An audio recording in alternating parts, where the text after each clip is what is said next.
Dear Papa Dudut, magandang tanghali sa inyo at sa mga avid listener ng Barangay Love Stories. Itago niyo na lamang po ako sa pangalang Analea. 35 years old at nakatira sa Quezon City. Nadiskubre ko ang programa ninyo noong sinuggest ito sa akin ng kaibigan at dati kong kaopisina na mahilig makinig ng mga love stories sa radyo.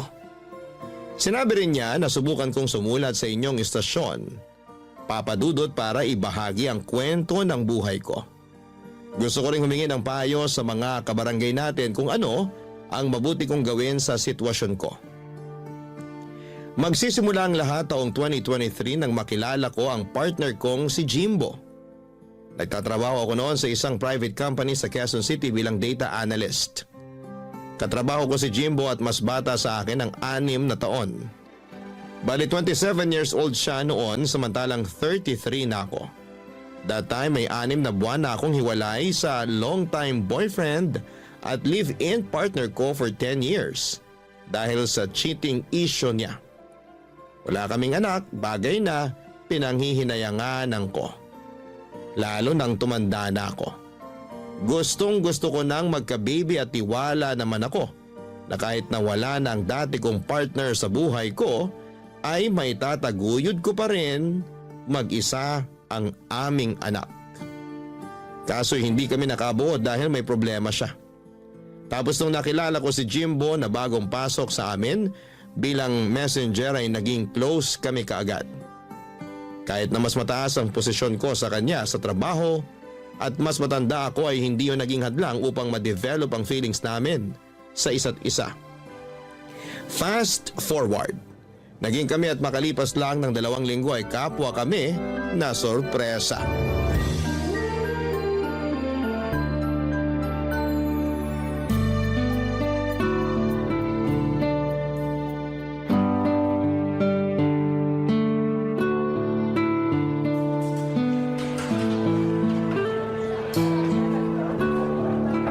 Mahal, pansin ko kanino mo pa ako di kinikibo sa office ah.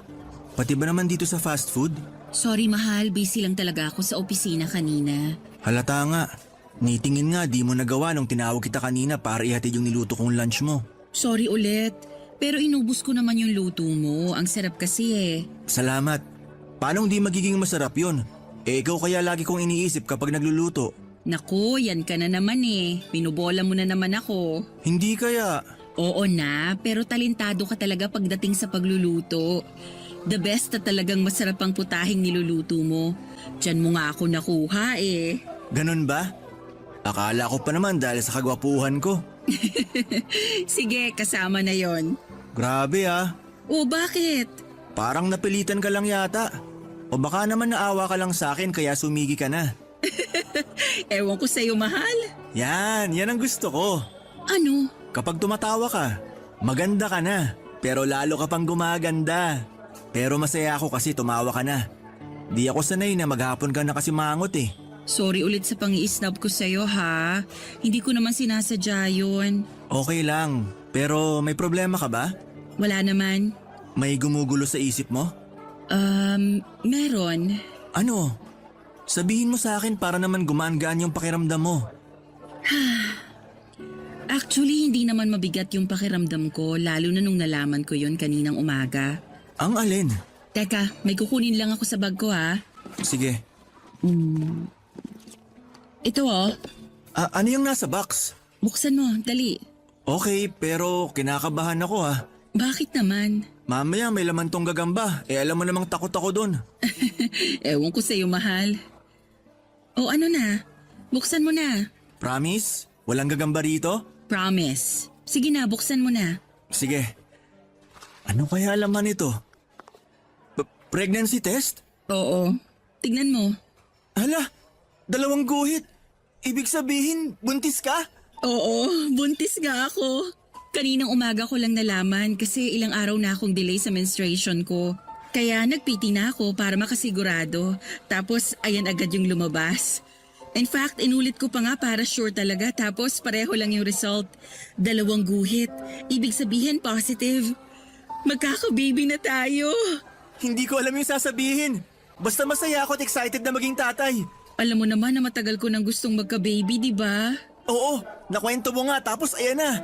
Natupad na natin yung pangarap mo. Salamat, mahal, kasi ginawa mo akong ina. Binigyan mo ako ng anak. Ako rin naman eh. Ginawa mo akong tatay. Ngayon na magiging magulang na tayo, pinapangako ko na lalo ako magsisikap sa pagtatrabaho para mabigay ko sa inyo ng anak natin yung buhay na deserve nyo. Hindi mo naman kailangan gawin mag-isa yun, mahal. Kasama mo ko. Tayong dalawa ang magulang ng batang dinadala ko. Hindi lang ikaw. Kaya magsisikap din ako para maitaguyod natin yung baby natin. Salamat, mahal. Lalo ako na-inspired dahil sa magandang balita mo. Excited na akong sabihin kay nanay na magiging lola na siya. Siguradong matutuwa yon pero kinakabahan lang ako. Ha? Saan? Siyempre, hindi pa nga alam ng nanay mo na tayo na. Malalaman din niya at double celebration pa kasi magkakababy na tayo. Huwag kang kabahan. Mabait naman si nanay eh. Mahirap hindi kabahan, pero may tiwala naman ako sa'yo. Salamat sa pagtitiwala, mahal ko. Ano kayang magiging gender ng baby natin? Kahit na ano pa, basta healthy ang baby natin, ayos na ayos sa akin.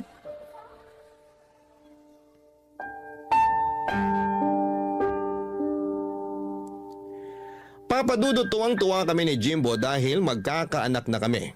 Ang tagal kong hinintay na magka-baby kaya ganoon na lamang ang excitement na nararamdaman ko ng panahong yon. Sa wakas ay mararanasan ko ng maging nanay. Alam ko naman na makakaya kong itaguyod mag-isa ang magiging anak namin. Pero maswerte pa rin ako na nagkaroon ako ng partner sa katauhan ni Jimbo. Kahit na mas bata siya sa akin, hindi ko minamaliit ang kakayahan at magagawa ng boyfriend ko. Nagtiwala ako sa kanya na madadala niya ng maayos ang aming pamilya. Kaya minahal ko siya. Kung ilalarawan ko si Jimbo ay matangkad siya at malaki ang pangangatawan. Magalang din siya sa lahat ng mga katrabaho namin at palangiti. Pero sa akin lang talaga siya close at naglalaan ng extra time. Nakausapin ako kung may pagkakataon. Yun na pala ang simula ng love story namin at hindi nagtagal ay inamin niya na nagugustuhan na niya ako.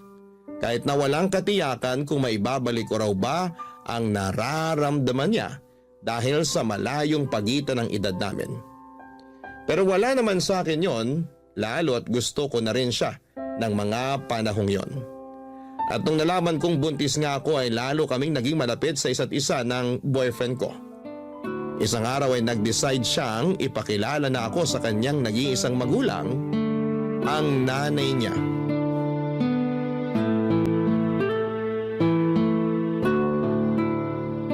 Ano?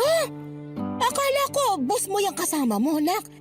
Hindi mo naman ako agad sinabihan na girlfriend mo pala yung ipakikilala mo. Boss ko naman po talaga si Analea kasi mas mataas ang posisyon niya sa akin. Ay, ganun ba? Hindi naman po kami pareho ng department ni Jimbo. Bale, meron pa po siyang supervisor. Yun po talaga yung boss niya. Pero kung titignan, magkatrabaho lang din kami. Pero matagal ka na ba dyan sa opisina nyo, Analea? Matagal na rin po. Nagsimula po ako doon nung 23 years old ako. Ilang taon ka na ba ngayon? 33 na po. Ay, mas matanda ka pala sa anak ko ng 6 na taon. Kung hindi mo natatanong, 27 anyos pa lang tong anak ko. Pero yung kuya niya, kaedad mo, nak. Okay po. Pero kahit na mas matanda po sa akin si Analea, mahal po namin ang isa't isa. Hindi ko naman kayo paghihiwalayin. Tsaka 6 na taon lang naman yan. Yung iba nga, 10 pataas yung pagitan ng mga edad, wala namang problema. Tsaka nasa tamang edad na kayo, lalo ka na anak. Salamat po, Nay. Sabi sa'yo, mabait na nanay ko eh. Oo nga. Grabe ka naman sa akin, Jimbo. Palagay mo sa akin katulad ng mga kontrabidang nanay na napapanood ko sa mga palabas sa TV. Hindi naman po. Tsaka alam ko po na mabait kayo kaya binida ko na po kayo kay Analea. Dapat lang kasi mabait naman talaga ako. Matanong ko lang kung gaano na ba kayo katagal simula nung maging kayo? Ang totoo, 2 linggo mahigit pa lang po. Pero may isa pa po kaming sasabihin sa inyo. Ha? Ano yun? Promise, wag po kayong mabibigla ah. Depende kung sasabihin mong may ginawa kayong krimen ng girlfriend mo. Nay naman eh. Joke lang. Ikaw naman di ka na mabiro. Ano ba yung isa nyo pang sasabihin? Mahal, ikaw ba magsasabi o ako na? Ikaw na. Ang tagal naman. Ano ba kasi yun? Magkakaanak na po kami. Ano ka mo? Ulitin mo nga, baka ako'y nabibingi lang. Sabi ko po, magkakaanak na kami ni Analea. Ay, Santissima, ang bilis naman yata. Masyado po kasing mainit sa kama si... Uy, huwag mo nang ikwento sa nanay mo. Tignan mo, nagulat na nga siya. Sorry, mahal. Sinong hindi magugulat kapapakilala mo pa lang sa akin yung girlfriend mo tapos sasabihin mong buntis na siya agad? Di ba sabi nyo nasa tamang edad na rin kami? Lalo na po ako? Sinabi ko nga, pero hindi ko pa rin mapigilang mag-alala. Para sa akin bata ka pa para maging tatay, nak. Hindi na po ako bata. 27 na po ako. Yung mga kababata ko nga, may anak na kahit 23 years old pa lang sila nun. Sa bagay, ama ka rin naman. Kaya wag na po kayo mag-alala. Kasi alam ko sa sarili ko na handa na akong maging tatay. Tama rin naman dahil wala ka nang magagawa lalo magkakababy na pala kayo. Pero congrats sa inyong dalawa. Hindi nyo naman sinabi agad na magiging lola na ako di sana nakapagpakulay na ako ng buhok. Ano pong kinalaman nun sa pagbubuntis ko? Pampaswerte lang. Kung di mo natatanong, mahilig maniwala si nanay sa kung ano-anong sabi-sabi. Hindi ba pwedeng magpaganda ako para pag nagpicture tayo mamaya at pinost ko sa Facebook ko maganda ang nanay mo? Siyempre, good news yung pagbubuntis ni Analea. Blessing yung baby nyo. Kaya dapat nakapag-ayos-ayos ako noon. Para naman pag nakita ng mga friend ko sa Facebook, pusuan nila. Hindi nyo naman po kilala yung friend nyo online. Kahit na. Huwag ka na nga ang kontrabida dyan. Pahipo nga ng tiyan mo, Analea. Baka swertehin ako sa madyong mamaya. Papadudot aminado akong nagulat nang magkakilala na kami ng nanay ng boyfriend ko. Mabait naman siya for my likings at ayos namang kausap. Pero hindi ako sanay sa pagiging maalaga at maalalahanin niya sa akin at sa magiging anak namin ng boyfriend ko. Lumaki kasi ako na walang kinamulatang nanay matapos nitong mamatay ng maaga. Wala na rin akong tatay dahil mas pinili nitong makisama sa ibang babae matapos akong iwan at ipagkatiwala sa lola ko. Hindi rin naman kami close ni lola pero thankful ako kasi inalagaan at pinaaral niya pa rin ako sa tulong ng iba ko pang tiyuhin at tiyahin na nasa abroad. Simula noong mamatay ang lola ko pagka-graduate ko ng college ay namuhay na lamang ako mag-isa. Doon ko nakilala ang ex-boyfriend ko hanggang sa magkahiwalay din kami matapos ang 10 taong pagsasama. Kaya hindi talaga ako sanay sa pagiging clingy ng nanay ni Jimbo. Pero hindi ko na lang pinahalata sa kanya ang pagkailang ko lalo na unang beses pa lang naming nagkita at nagkakilala noon. Ayoko rin naman na may masabi siya sa akin kaya pinakisamahan ko na lamang siya, Papa Dudut. Barangay Love Stories. Barangay Love Stories. Papadudot dahil first baby ko ang dinadala ko ay kabado at todo ingat ako sa aking pagbubuntis. Kahit sinabi naman sa akin ng OB ko na hindi masela ng pagdadalang tao ko kahit na may edad na ako, ay nagkusa pa rin ako na mag-ingat at alagaan ang aking sarili. Ayoko kasing may pagsisihan lalo na at anak ko ang pinag-uusapan dito. Bukod doon ay matagal ko ring hinihintay na magka-baby kaya hindi ako makakapayag na mawala lang siya sa akin o kunin sa isang iglap. Kaya nga ginawa namin ni Jimbo ang lahat para maging magaan at maayos ang pagbubuntis ko. Nang mga panahong yon ay umuwi ako sa nirerentahan kong apartment sa Cainta, Rizal. Madalas ay nagmomotor lamang ako dahil yun naman ang usong transportasyon para mabilis makapagbiyahe. Okay lang naman pero malayo kasi ang inuuwian ko sa trabaho kaya nakakapagod at nakakangalay sa likod. Wala akong sasakyan dahil hindi praktikal sa akin ang kumuha. Pero noong nabuntis ako ay pareho kaming nag-alala ni Jimbo sa biyahe ko. At doon na nga niya ako kinausap dahil meron siyang plano.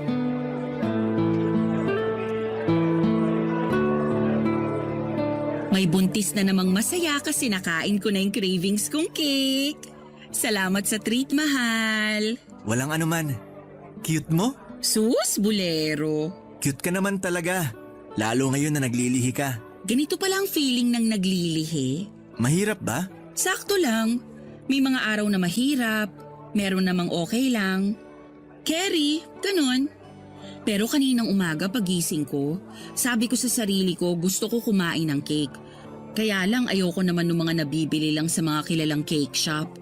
Ang hirap lang kasi hindi ko alam kung anong eksaktong cake yung gusto kong kainin. Maghapon yun. Buti na lang naisipan mo kong dalhin sa cafe na to. Tapos sakto, nakita ko nga yung cake na gusto kong kainin. Matagal na kitang gusto dalhin dito kasi mahilig ka sa kape, di ba? Oo, Okay lang daw ba sa buntis na magkape? okay lang naman sabi ng ubi ko pero wag palagi. Hindi naman maselan pagbubuntis ko kaya nagpapasalamat ako sa Diyos. Siyempre, alam mo na, risky na talaga lalo pag mga gantong edad ng babae. Yun nga yung napag-usapan namin ni nanay kagabi, mahal. Ano yun? Na kahit di naman maselan yung pagbubuntis mo, mahirap pa rin na sumugal. Nag-iingat naman ako mahal. Hindi mo kailangan mag-alala sa akin. Alam ko pero mahirap di mag-alala. Lalo na kapag bumabiyahe ka papunta at pauwi sa inyo. Grabe yung kaba ko kapag hindi kita nahahatid kasi may kailangan akong i-overtime. Di kayo mawala ng anak natin sa isip ko. Naiintindihan naman kita, pero matagal ko na rin namang ginagawa yung pagmumotor pa uwi. Simula pa nung nag-pandemic. Para sa akin, mas mabilis ang biyahe at mas praktikal kaysa jeep. Saka maliit pa naman tong tiyan ko, pwede pa akong umangkas sa motorsiklo. Kaya lang mahihirapan ka na pag lumaki na yung tiyan mo. Pwede naman akong mag-UV na lang. Hindi naman talaga problema yung biyahe. Yung inuuwian ko lang kasi sa Rizal pa yun, malayo-layo rin. Kaya nga naisip namin ni nanay na tumira ka na lang sa bahay. Ha? Tumira sa bahay nyo? Oo, para magkasama na tayo at lalo kitang mabantayan. Tsaka mas malapit yung bahay namin sa trabaho natin since pareho lang naman na nasa Quezon City. Sige na mahal, pumayag ka nang tumira sa bahay namin. Sigurado ka ba talagang ayos lang sa nanay mo? Kasi baka sanay siya na kayong dalawa lang sa bahay nyo simula nung bumukod yung mga kuya mo. Oo naman, siguradong sigurado. Tsaka si nanay pa nga ang nagsuggest nun eh. Gusto ka rin daw niyang makasama sa bahay at mabantayan yung pagbubuntis mo. Okay, pero parang ako naman yata ang maninibago. Mabait naman si nanay. Tsaka huwag kang mag-alala kasi may privacy tayo sa bahay. May sarili naman akong kwarto eh. Ang gusto ko lang naman maging safe kayo ng baby natin. Pag doon na kayo sa bahay tumira, pwede kong gamitin yung tricycle namin. Yung nasa garahe nyo? Oo, pundar pa yun ng tatay namin. May kalumaan pero maayos pa naman yung makina. Tsaka wala namang gumagamit nun kasi may motor naman ako. Aayusin ko na lang para mas maging komportable ka. Kaya sana pumayag ka na. Kung lilipat kasi ako sa inyo, kailangan kong kausapin yung landlord ko. Saka yung mga gamit ko sa apartment, paano natin hahakutin? Huwag kang mag-alala, ako nang bahala dyan. Basta pumayag ka lang. Pwede bang pag-isipan ko muna? Oo naman. Basta sabihan mo lang ako sa magiging desisyon mo. Huwag kang mag-alala, sasabihan talaga kita. Saka bigyan mo lang muna ako ng ilang araw para mag-isip. Medyo nabigla kasi ako eh. At saka malaking desisyon talaga yung gagawin ko sakaling lumipat ako sa inyo. Alam ko naman na mabait ang nanay mo, pero kailangan ko pa rin mag-isip. Naiintindihan ko naman. Kaya nga ayos lang sa akin na bigyan ka ng ilang araw. Thank you, mahal. Sobrang na-appreciate ko ang pagiging maunawain mo. Na-appreciate ko naman ang gustong mangyari ng boyfriend ko nang sabihin niyang tumira ako sa bahay nila kasama ang nanay niya. Nasa Quezon City lang din kasi sila nakatira at hindi hamak na mas malapit kesa sa inuwian ko sa Cainta, Rizal.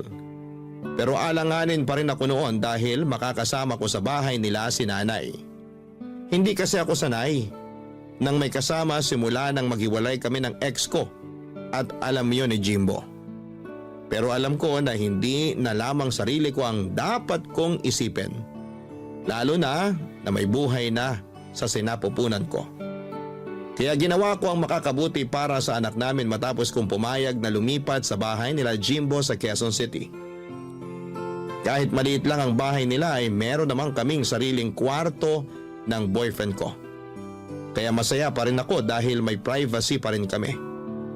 Kaya lang ay may mga pagkakataon pa rin talaga na hindi mapigilang umiksena ng nanay niya.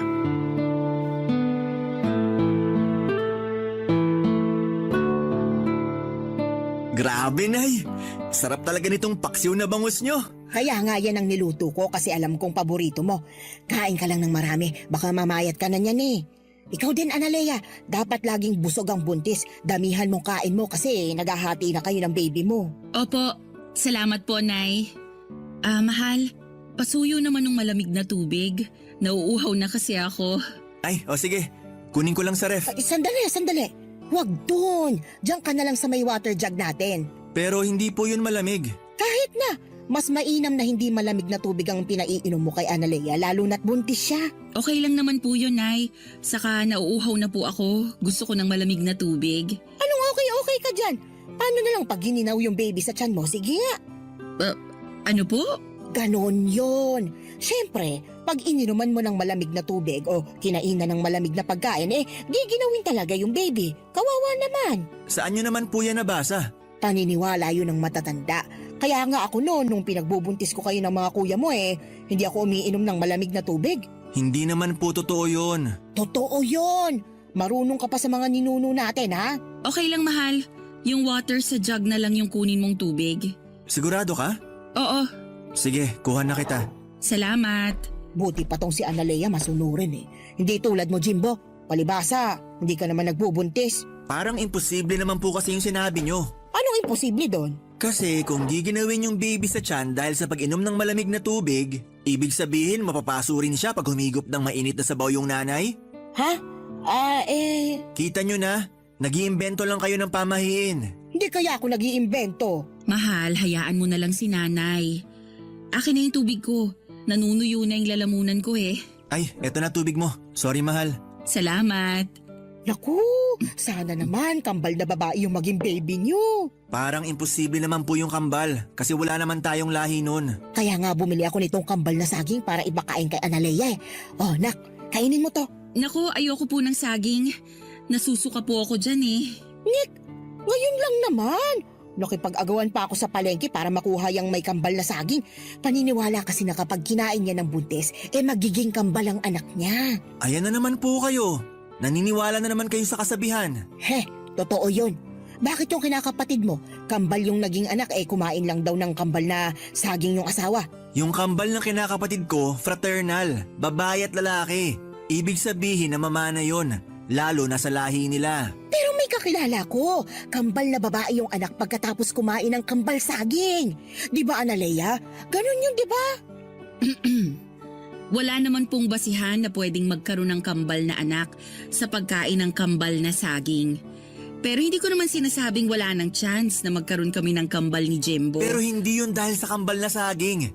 May scientific explanation pa rin yun. Scientific explanation mo mukha mo. Basta, naniniwala ako na kagagawan yon ng kambal na saging. Huwag mo na nga akong kontrahin, Jimbo. Ayaw mo ba talagang kainin tong saging? Ayoko po talaga. Sige, ako na lang kakain ito. Hala, baka naman kayo magbuntis ng kambal, Nay. Paano mangyayari yun matagal nang patay ang tatay mo? Joke lang po.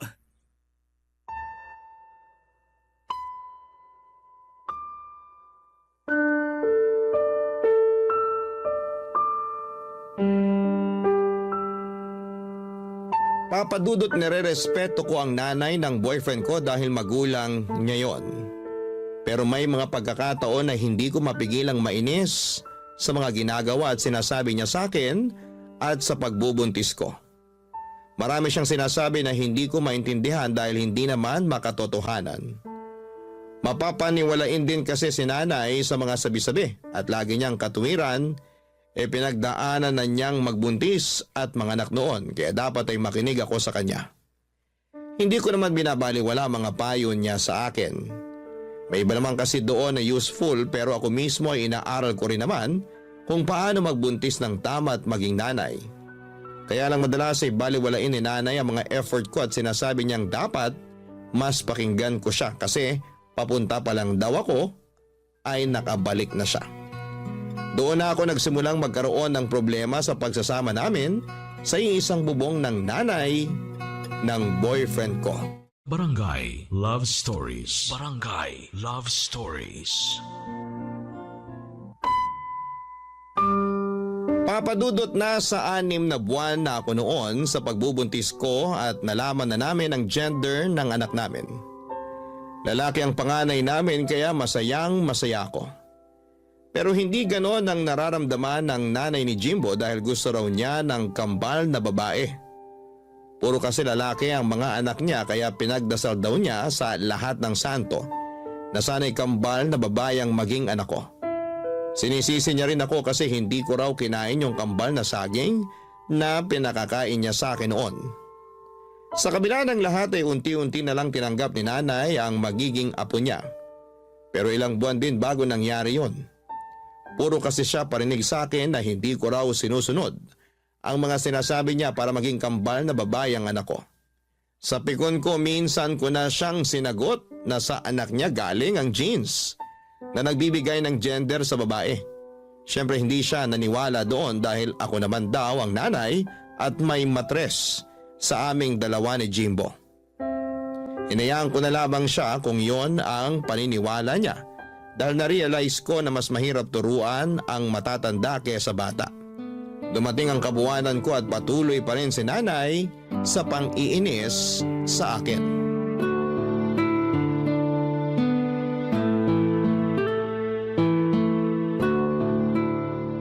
Ano yung tinitingnan mo sa cellphone mo? Yung anak po ng kaopisina namin. Nag-1 taon na kasi. Aber, tingin nga. Ang cute-cute po, di ba? Parang hindi naman masyadong cute. Nay naman, tignan niyo oh. May dimple pa sa magkabilang pisngi. Sana may dimple rin magiging anak namin ni Jimbo. Yung dimple cute pero yung bata hindi. Tingnan mo nga, ang laki-laki ng nguso tapos ang itim-itim ng balat. Kulot pa. Ano ba namang itsura yan? May lahi po kasi yung tatay, kaya namana doon yung kulay ng balat. Ay, kaya naman pala pangit. Nanay talaga. O bakit? Totoo naman yung sinabi ko eh. Akala kasi ng ibang nanay lahat ng baby cute pero hindi naman. Kinukumbinsi lang nilang sarili nila na cute yung mga anak nila kasi mga anak nila yun.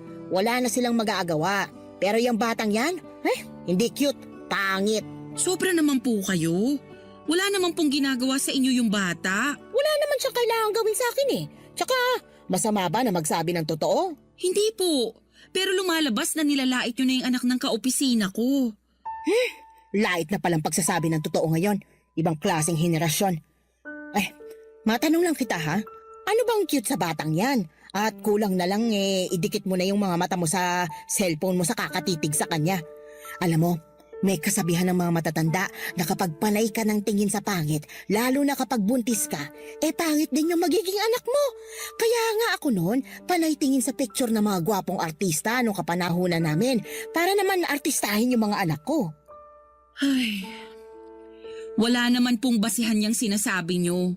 Yung itsura ng magiging anak namin ni Jimbo, galing sa aming dalawa. Pwedeng kamukha ko, pwedeng kamukha ni Jimbo, pwedeng hati kami. Saka kahit ano pa ang maging itsura ng anak namin, hindi namin siya tatawaging pangit. Diyan ka magaling sa pagsagot-sagot sa akin. Naligo lang ako, narinig ko na kayo nagtatalo ni Analea, Nay. Anong nagtatalo? Nag-uusap lang kami nitong kinakasama mo.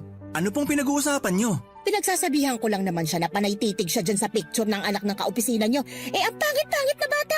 Oho, sobra naman kayo makapanlait. Walang pangit na bata. Ay, mayroon. Hindi ba kayo marunong tumingin? Marunong po.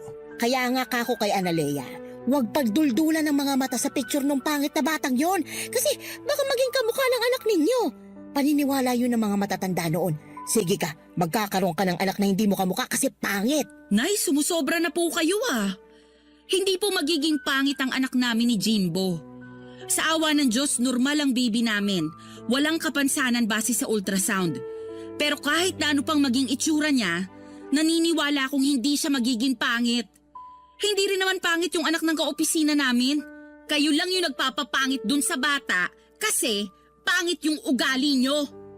Ano sabi mo? Abay, napakabastos mo ah. Tama naman po si Analea.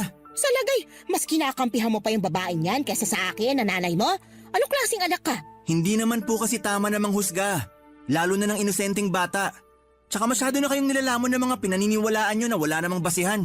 2023 na po. Hindi na to panahon ng kopong-kopong. Ewan ko sa'yo. Marunong pa kayo sa akin? Pwede bang mamaya na kayo mag-aaway? Ha? Pati ba naman pag-aaway namin may schedule pa? Manganganak na yata ako, Day. Mamaya na kayo mag-aaway ni Jimbo kasi Ang sakit-sakit na talaga! Hala, teka!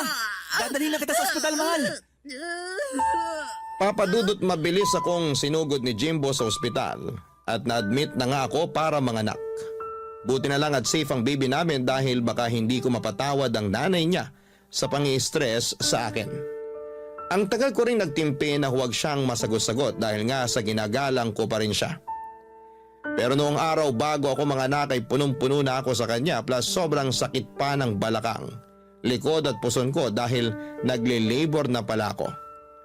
Lumipas ang 6 na buwan ay nagkasundo naman kami ni nanay matapos pumagitna sa amin si Jimbo. Kinausap din niya ang nanay niya kaya himalang bumait ang pakikitungo nito sa akin.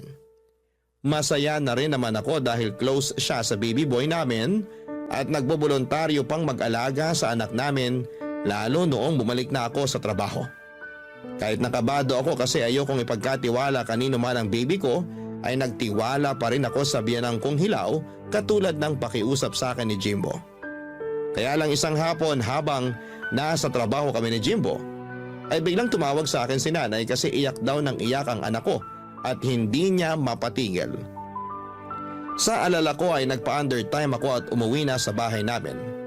Naabutan ko ang iyak ng iyak ang anak ko at takot na takot ako kasi para siyang hindi makahinga. Agad kong dinala sa pedya ang bata at doon ko natuklasan na may tonsillitis siya. Naiyak na lamang ako nang malaman yon at agad na tinawagan si Jimbo para sunduin kami sa klinik. Paggawi sa bahay ay kinompronta ko si nanay.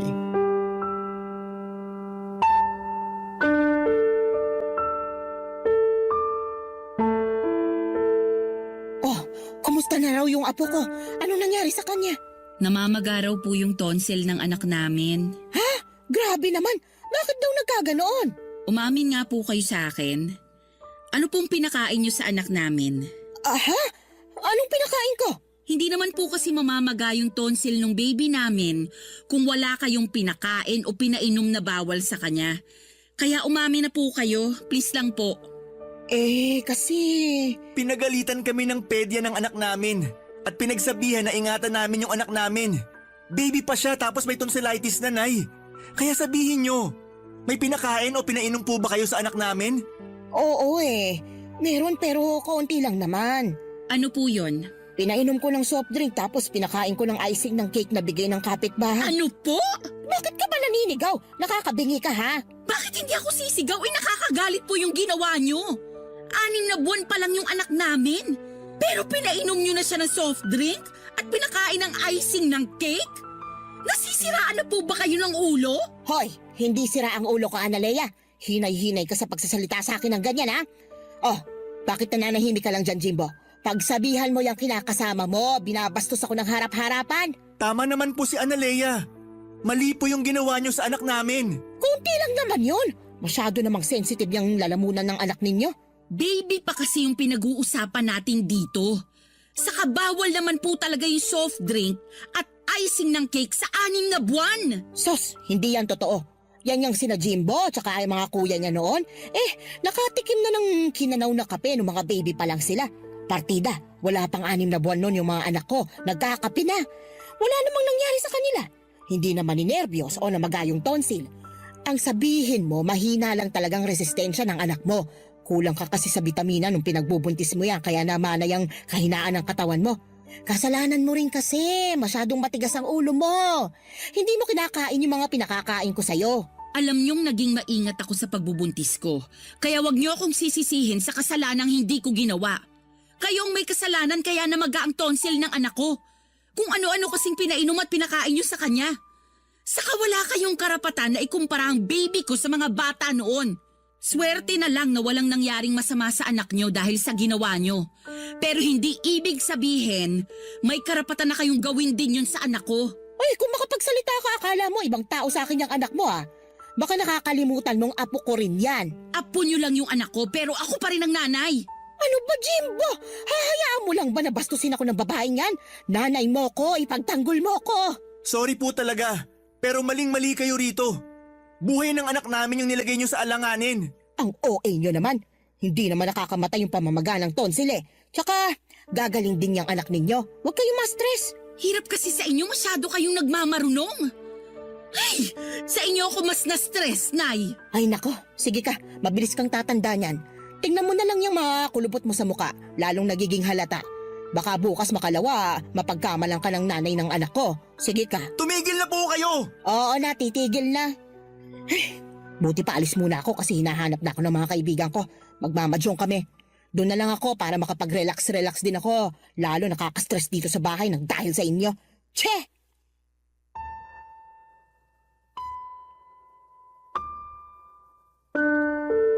Papadudot pag-alis ng nanay ni Jimbo ay napahagulhol ako ng iyak. Halo-halong lungkot, takot, pagkadismaya at galit na kasi ang naramdaman ko ng mga panahong yon. Naiyak din si Jimbo pero inalo niya pa rin ako. Nagsorry siya dahil sa pagiging pabaya ng nanay niya at sa hindi nito pag-ako sa kasalanang nagawa. Pero hindi nabawasan noon ang galit ko kay nanay. Umakto lang na parang walang nangyari ang biyanang kong hilaw pero pinaramdam ko na wala akong tiwala sa kanya pagdating sa anak namin. Doon ko na naisipang mag-resign sa pinagtatrabahuhan ko upang mabantayan at maalagaan ang baby namin ni Jimbo. Pilit ko pa rin pinakikisamahan ng nanay ng kinakasama ko pero sa loob-loob ko ay gustong-gusto ko nang bumukod kami. Nung kinausap ko naman si Jimbo ay nag-alangan siyang iwanan ang nanay niya dahil mag-isa na lamang ito sa buhay at bahay nila. Bukod doon ay may maintenance na itong gamot sa high blood na lagi niyang pinapaalala. Kaya nga gano'n na lamang ang tampo ko kay Jimbo pero pilit ko pa rin namang tinimbang ang sitwasyon. Baka maging konsensya ko pa kung may mangyaring masama sa biyanang kong hilaw. Sana mapayuhan ako ng mga kabarangay natin, Papa Dudut. Aminado ako na may mga gabi na naiisip kong umalis na lamang kami ng anak ko sa poder ni na Jimbo at magpakalayo-layo. Pero mahal ko ang kinakasama ko kaya naguguluhan ako sa kung ano ang pwede kong gawin. Maraming salamat po sakaling mapili ninyong i-area ang istorya ng buhay ko. God bless sa Barangay Love Stories and more power sa inyong istasyon. Ang inyong forever kapuso at kabarangay, Analea. Dear Papa Dudut, magandang araw po sa inyo, Papa Dudut. Ako nga pala si Dado, isang simpleng lalaki na nagtatrabaho bilang tendero ng fishball dito sa masikip na kalsada ng Quiapo. Diosdado talaga ang tunay kong pangalan. Ewan ko ba, makaluma ata ang mga magulang ko kaya kahit pwede na sana nila akong bigyan ng medyo modernong pangalan, ay hindi nila inabala pa mga kapuso. Gusto ko pong ibahagi sa inyo ang kwento ko. Simple, puno ng hamon pero hitik sa pagmamahal at pag-asa. Ang lahat ng ito, Papa Dudut, ay dahil kay Kulin, ang babaeng mahal ko. Pareho kaming taga Laguna at kahit na hindi marangya ang buhay sa probinsya ay kontento na ako basta't magkasama kami. Pero nang sabihin niyang pupunta siya sa Maynila para magtrabaho bilang kasambahay, para bang gumulo ang mundo ko. Hirap na hirap akong tanggapin na malalayo siya sa akin. Kakatapos lang ng COVID noon at gusto kong pigilan siya. Pero alam kong hindi tama at pangarap niya yon at sino ba ako para hadlangan. Habang naiwan akong mag-isa sa probinsya ay doon ko naramdaman kung gaano siya kahalaga sa buhay ko. Araw-araw iniisip ko kung ano ang paraan ang pwede kong gawin para makita siya ulit. Kaya nang dumating ang kababayan namin na si Manong at inalok ako magtinda ng fishball at ibang pagkain kalya sa Maynila ay hindi na ako nagdalawang isip pa. Iniwan ko ang pamilya ko sa Laguna, dala ang kaunting gamit at malaking pangarap na mapalapit kay Kulin. Pagdating ko sa Maynila, agad kong naramdaman ang bigat ng hamon. Sa unang linggo pa lamang, muntik na akong sumuko. Mainit ang kalsada, magulo ang paligid at maraming beses na halos wala akong kinikita. Pero sa bawat tusok ng fishball, iniisip ko po si Kulin. Siya ang dahilan kung bakit ako nandito. Sa tuwing naiisip ko siya ay nawawala ang pagod ko. At sa pagkikita naming dalawa kahit saglit lang ay para akong nakahanap ng bagong lakas. Yung ngiti niya, Papa Dudut, ay parang sinasabi sa akin na sulit ang lahat ng hirap. Minsan naiisip kong mahirap, pero sa puso ko, mas nangingibabaw ang pangarap kong maging sapat para sa kanya.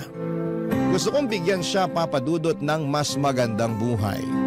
Gusto kong patunayan na kahit simpleng tindero lamang ako ng fishball, ay kaya kong maging lalaki na maipagmamalaki niya balang araw. Yon ang nasa isipan ko parate. Papa Dudut, si Colleen ang inspirasyon ko at sa bawat init ng mantika, tagaktak ng pawis ay iniisip ko ang araw na hindi na namin kailangang maghiwalay. Pangarap kong maging katuwang niya sa buhay. At alam kong darating din ang tamang panahon.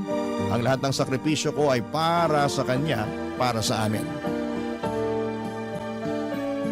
Kaya naman nung una kong tinuruan na ako ng asawa ni Manong, noong unang araw na yon, si Ma'am Nancy, kung paano ang pagluluto ng fishball at iba pang mga pagkaing kalye at paglalako nito ay hindi ko yon makakalimutan. Sariwa pa ito sa isipan ko.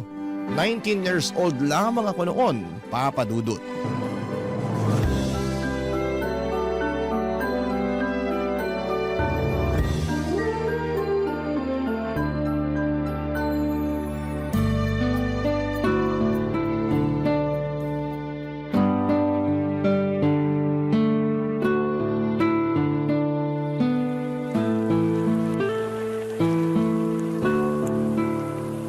Yan, pwede mo nang ilagay ang fishball.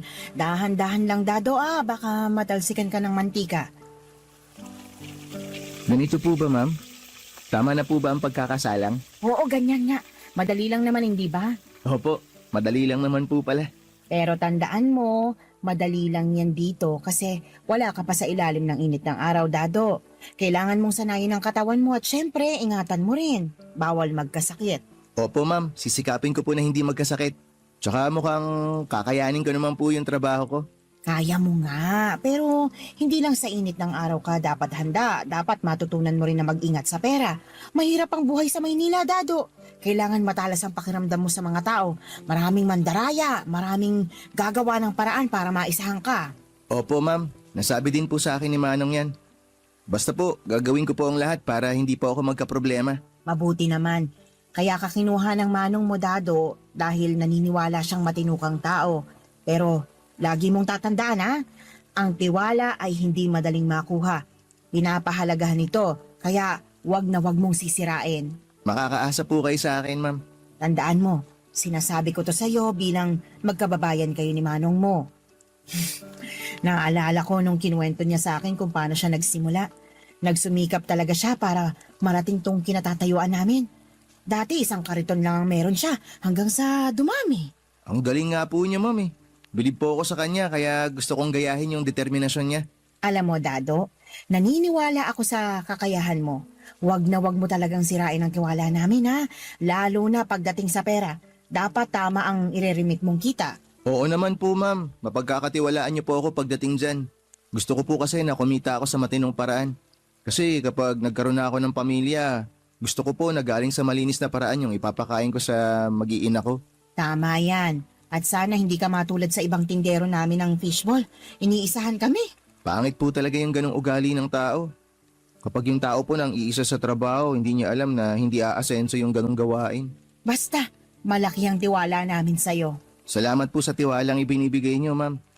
Gusto ko po magtrabaho ng marangal. Lahat po ng to para kay Colleen. Mabuti naman kung ganon. Sino nga pala si Colleen? Girlfriend ko po. Nandito rin po siya sa Maynila. Talaga? Si Colleen pala ang inspirasyon mo, ha? Opo, ma'am. Pangarap ko po na balang araw, maipakita ko po sa kanya na kinaya ko, na nagtagumpay po ako. Gusto ko po na maging proud siya sa akin. Magandang pangarap yan, Dado. Pero tandaan mo, hindi lang para sa kanyang ginagawa mo. Gawin mo rin to para sa sarili mo. Sa buhay, mahalaga na pinagpapahalagahan mo rin ang sarili mo. Tatandaan ko po yan, ma'am. Basta kapag nakaipon na po ako, pakakasalan ko po agad si Colleen. Mag-ipon ka ng maigi. Saka, kapag nagpakasal ka na, yung simple lang. Hindi mo kailangan ng magarbong kasal. Ang importante, mapapakain mo ng maayos ang magiging pamilya mo. At nagsumpaan kayo sa harap ng altar na magsasama habang buhay. Parang kayo lang po ni Manong. Siyempre naman. Ang bait po ni Manong kaya hindi po nakakapagtaka na ang bait nyo rin po. Kaya naging maganda po ang buhay ninyo kasi pareho po kayong mabait. Nako, ginawa talaga namin ang lahat para mapabuti kaming mag-asawa. Hindi lang nga po kayo napabuti, mayaman na po kayo. Ikaw talaga. Blessed lang. Naging matyaga lang talaga ang asawa ko kaya heto, may napala naman. Gusto ko lang po talagang gayahin si Manong para magkaroon po ako ng magandang future. Basta magsumikap ka. Opo, ma'am.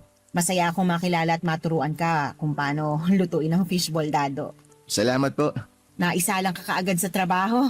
Okay lang naman po yun, ma'am. Wala pong kaso sa akin. Kailangan ko rin po kasi agad na magtrabaho para magkapera. Galingan mo sa pagtitinda. Huwag po kayong mag-alala dyan, ma'am. Gagalingan ko po talaga. Kaya nga raw po ako dinala ni Manong dito kasi nakitaan niya ako ng potensyal. Maniwala po kayo sa akin, ma'am. Hindi ko po kayo ipapahiya. Ay mabuti naman. Basta lagi mong tandaan ang pinapaalala ko sa'yo, ha? Kailangan mong pagmatyaga ng paligid mo. Lalo na sa pera at baka manakawan ka. Pati ang mga hindi nagbabayad. Talasan mo parati ang mga mata mo. Opo, ma'am. Salamat po sa tip. Gagawin ko po yan. Basta wag kang maging sanhi ng problema, ha? Nako, hindi po. Mahirap na at baka matulad ka sa ibang tindero namin. Hindi ko nga alam kung nagsasabi ba sila ng totoo o sadyang mandurugas lang talaga. Kaya ikaw, dapat maging honest ka. Allergic pa naman ako sa mga kawatan. Ma'am, pinapangako ko po sa inyo. Hindi po ako magkakaganyan. Hindi po ako magiging kawatan. Panghahawakan ko yung sinasabi mo, Dado, ha? May tauhan kasi kami dati na sobrang hindi mapagkakatiwalaan. Actually, marami-rami na rin sila. Talaga po? Marami sila? Oo, sila na nga ang binigyan ng pangkabuhayan. Tinraidor pa kami. Basta ako at si Manong mo ay malaki ang tiwala sa'yo, ha? Huwag na huwag mong sisirain yon. Magtulungan tayo para mabawi rin ang lugi namin ng pandemic. Opo, ma'am. Makakaasa po kayo. Maayos naman ang kita ko bilang taga-tinda ng fishball ni Manong Papadudut. Sapat na para maitawid ko ang pang-araw-araw kong panggastos. May natitira pa para makapag-ipon. Utang na loob ko kay Manong lahat ng natutunan ko sa trabahong ito. Hindi lang siya amo para sa akin kundi parang mentor na rin. Siya ang nagturo kung paano timplahin ang suka, mag-alaga ng suki at kung paano magpatakbo ng maayos na negosyo. Pero nang bigla siyang mawala ay parang gumuho ang mundo ko. 5 buwan pa lamang ako nagtatrabaho sa kanya, paano na yung fishbowlan? Paano na kaming mga umaasa sa kanya? Klarong-klaro pa sa akin ang huling araw na magkasama kami. Masigla pa niyang ikinuwento kung paano mababalago ang negosyo. Sabi pa niya na balang araw ay baka ako na mismo ang magkaroon ng sariling kariton. Pangahawakan ko ang mga salitang yon, Papadudot, pero kinabukasan ay parang binuhusan ako ng malamig na tubig. Nalaman ko kay Nancy na si Manong ay wala na. Sabi niya na pumanaw na si Manong kagabi para akong binagsakan ng mundo. Wala na ang haligi ng negosyo namin. Wala na ang taong sumusuporta sa akin. Sa lamay ni Manong ay halos walang imikan. Tahimik kaming lahat at parang hindi makapaniwala. Si Nancy, halos hindi ko makausap dahil sa sobrang lungkot. Ramdam ko ang bigat na dinadala niya. Ako naman ay gusto ko magbigay ng lakas ng loob sa kanya. Pero paano? Gusto kong sabihin na gagawin ko ang lahat para hindi bumagsak ang negosyo, pero sa totoo lang, Papadudot, ay hindi ko rin po alam kung paano magsisimula. Pagkalipas ng ilang araw ay ramdam na ramdam ko ang pagkawala ni Manong. Sa bawat tusok ko ng fishball, bumabalik sa isipan ko yung mga payo niya. Natyaga lang at puso ay makakaya ko ang lahat. Pero ngayon ay mag-isa na lamang ako. Wala na yung gabay ko. Wala na yung taong nagtutulak sa akin para magpatuloy. Ang masakit pa, Papadudot, ay naapektuhan na rin pati ang mga pangarap ko. Kasama si Colleen sa mga pangarap kong yon. Gusto ko siyang maiahon mula sa pagiging kasambahay at mabigyan ng maayos na buhay. Plano naming mag-ipon para magpakasal at bumuo ng pamilya. Pero sa mga nangyari, hindi ko na alam kung paano ko masisimulan ulit ang lahat, Papadudot. Sobrang bigat. Pero kahit nahihirapan ay pilit kong iniisip na dapat akong tumayo. Hindi ko kayang sayangin ang lahat ng itinuturo sa akin ni Manong noon. Mahirap man ay susubukan kong buuin ang pangarap namin ni Colleen. Alang-alang sa mga pangako ko sa sarili ko.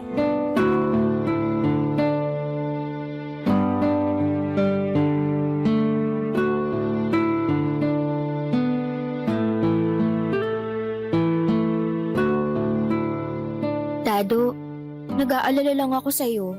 Paano na yung trabaho mo? Yun na nga eh. Hindi ko pa talaga alam, Kulin.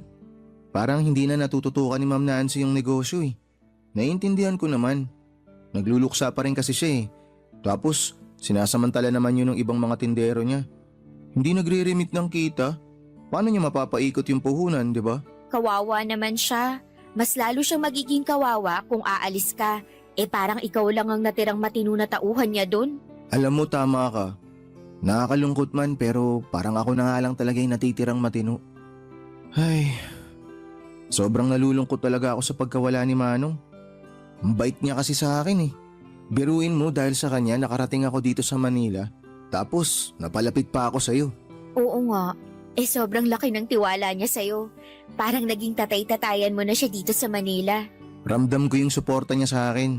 Tsaka yung malasakit niya na gusto niyang mapabuti yung buhay ko dito.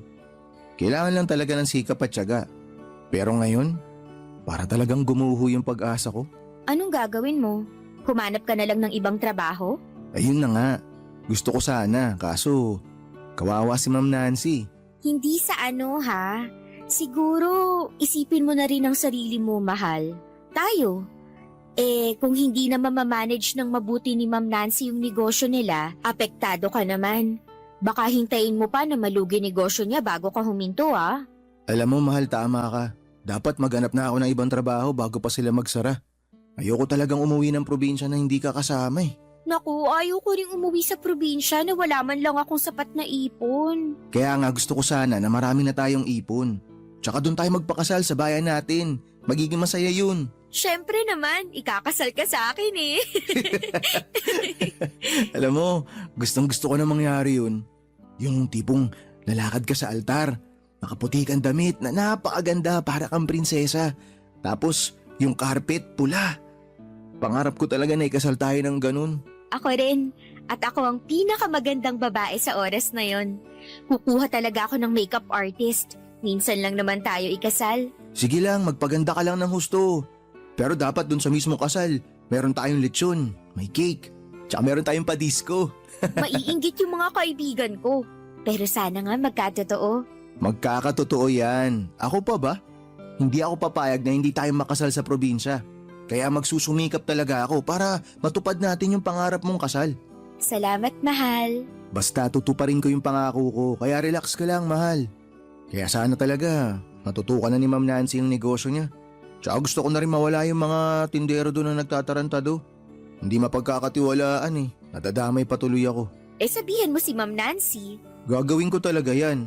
Kasi nakasalalay yung kasal natin dito. Tama ka, mahal. Bukas na maaga, pupunta ako si Ma'am Nancy. Sasabihin ko sa kanya na kailangan niyang patatagin ang loob niya kasi baka hindi lang si Manong ang mawala sa kanya pag nagkataon. Pati na rin yung kabuhayan nila na pinalago nilang dalawa. Sige, mahal. Tulungan mo si Ma'am Nancy. Baka tama nga si Manong na kailangan mong magsikap sa pagtitinda para balang araw magkaroon ka rin ng sarili mong kariton at puhunan para sa fishball mo. Malay natin, ikaw ang susunod sa yapak ni Manong. Wala naman silang anak na pwedeng magmana ng negosyo nila, di ba? Oo nga no. Mahirap din yung kay Ma'am Nancy kasi wala siyang kasama ngayon kaya tulungan mo na lang talaga siya. Kababayan pa naman natin si Manong. Siyempre naman mahal, tutulungan ko talaga si Ma'am Nancy. Kasi kapag naging mas maganda yung negosyo niya, ibig sabihin lang nun, mas magiging maganda yung pangkabuhayan showcase ko. Tuloy ang pangarap nating kasal, di ba? Yan ang gusto ko sa'yo, mahal. Hindi ka sumusuko. Tsaka gusto mo talagang tuparin ang pangarap natin. Lahat mahal gagawin ko para sa'yo. Kaya nga ako pumunta talaga dito sa Manila para mapalapit sa'yo. Tsaka kapag nakaipon na talaga ako ng gusto, tama yung sinabi mo eh. Baka pwedeng magtayo na ako ng sarili kong fishbowlan. Kapag ako na may-ari, hindi ka na mamamasukan bilang kasambahay. Magiging katulad ka na ni Ma'am Nancy, manager. Ay, ang saya naman. Gusto ko maging manager. Aabutin natin yan. Walang imposible kapag pinagsusumikapan. Alam kong kaya mo. Kaya natin. At mahal, kapag dumating yung araw na magkaanak na tayo, hindi natin ipaparana sa kanya ang hirap. Oo, ganun na nga. Gusto ko magiging prinsesa at prinsipe ang mga magiging anak natin. Ibig sabihin nun, ako ang hari, tapos ikaw ang reyna. Sinabi mo pa. Ang saya siguro nun, mahal, no? Pag may sariling pamilya na tayo, Tapos nalalaro na natin yung mga anak natin. Alam kong magiging masaya yon, mahal. Kasi nandyan ka para gabayan kami ng mga anak natin. Tama ka, mahal. Gagabayan ko kayo sa abot ng aking makakaya. I love you. I love you too, mahal. Papadudod, sinunod ko ang payo ni Colleen. Sa isang tahimik na gabi ay kinausap ko si Ma'am Nancy. Habang nakaupo kami sa bahay nila ay hindi ko maiwasang mapansin ang lungkot sa kanyang mga mata. Kaya sabi ko sa kanya na alam kong mahirap ito para sa kanya. Pero nandito lamang ako para tumulong. Alam kong hindi magiging madali pero kakayanin namin ito. Habang sinasabi ko yun ay ramdam ko ang bigat ng kanyang tingin sa akin. May lungkot. Habang inaabot niya sa akin ang isang tasa ng kape ay nasabi niyang hindi na niya alam kung paano siya magpapatuloy kung wala ako. Napalunok ako habang tinitignan ko siya. Ramdam ko ang bigat ng kanyang bawat salita. Hindi lamang tungkol sa negosyo kundi tungkol din sa kanyang personal na nararamdaman. Hindi ko maiwasang mapansin ang banayad niyang kilos. Ang paghaplos niya sa gilid ng mesa, ang pagbagsak ng kanyang balikat at ang bahagyang ngiti na tila may ibang kahulugan. Sabi niya na kailangan niya ako, na hindi niya kayang mag-isa. Dahil pakiramdam niya ay nawala na siya ng lahat. At ako na lamang ang meron siya ngayon at parang nakikita niya pa rin si Manong sa akin kasi ako ang pinakamalapit kay Manong. Ramdam ko ang lungkot sa bawat salitang binitawan niya, Papa Dudut, pero kasabay dito ay may init na hindi ko may paliwanag. Nangako na lamang ako na gagawin ko ang lahat para makatulong. Pero sa loob-loob ko ay naguguluhan ako. Parang may ibang sinasabi ang mga titig at kilos niya na pilit kong iniiwasang intindihin. Habang tumatagal ang usapan ay hindi ko maiwasang makaramdam ng tensyon. Sinabi ko na lamang na gagawin ko ang lahat para maipagpatuloy ang negosyo. Ang legacy na iniwan ni Manong, pilit kong nilalayo ang isipan ko sa nararamdaman kong kakaiba.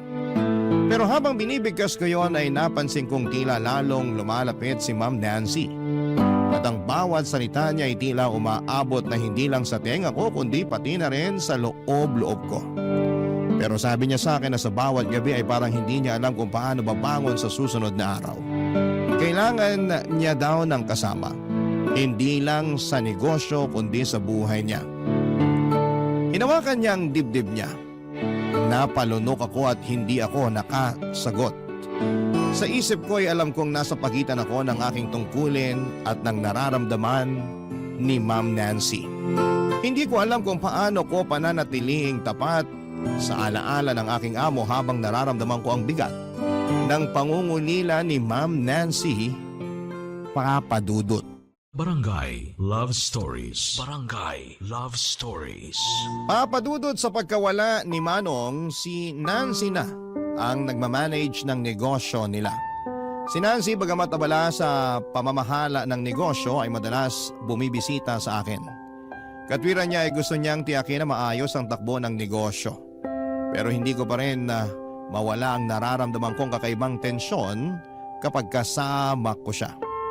Isang araw habang nag-aayos ako ng kariton ng fishbowl ko sa kanilang bahay, nilapitan niya ako at tumingin ng seryoso. Sabi niya ay may gusto daw siyang sabihin sa akin. Napatigil ako sa ginagawa ko at nag-focus sa kanya. Pakiramdam ko ay may malaking pagbabago sa kung ano ang mangyayari. Tumagal ng ilang segundo ang katahimikan bago siya nagpatuloy, Papa Dudut. Sinabi niyang gusto niya ako at alam niyang naguguluhan ako pero hindi niya na kayang itago pa ang kanyang nararamdaman sa akin. Sa mga sinabi niya ay parang hindi ko alam kung ano ang gagawin ko. Si Ma'am Nancy, gusto ako? Nakaramdam ako ng kalituhan. Hindi ko inakala na maririnig ko ito mula sa kanya. Alam ko naman na amo ko si Ma'am Nancy at sobrang nirerespeto ko si Manong. Sinabi ko sa kanya na meron na akong girlfriend. Dahan-dahan akong humiga. Dahan-dahan akong huminga. Pinaproseso ang mga salitang sinabi ko. Hindi ko kayang magtaksil kay Colleen at kahit gaano pa kaganda ang alok na pagmamahal at offer ni Nancy ay yon ang sinisigaw ng puso ko.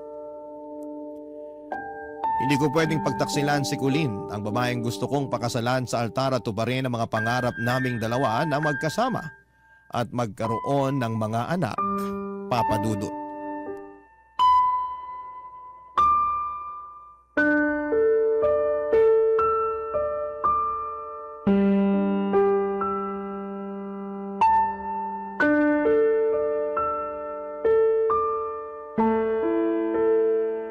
Dado, pwede naman nating isikreto ang lahat ng to.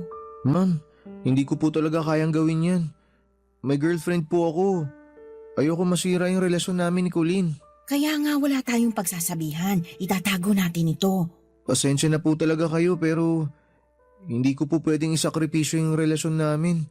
Tsaka hindi ko po kayang gawin kay Manong yung ganito. Wala na nga si Manong. Siguro dahil alam niyang mamamatay siya. Kaya kanya dinala sa buhay namin. Ma'am, hindi naman po ako gamit para kung kailan nyo gustuhin pwede nyo makuha. Alam mo, Dado, gusto ko lang na malaman mo na kung tatanggi ka, mawawalan ka ng trabaho. Ha? Ano ho? Seryoso ako. Kung gusto mo pang magtrabaho sa akin, tanggapin mo ang alok ko. I'm sorry kung nagiging harsh ako sa'yo pero wala akong magagawa. Kailangan ko tong gawin dahil gusto kita.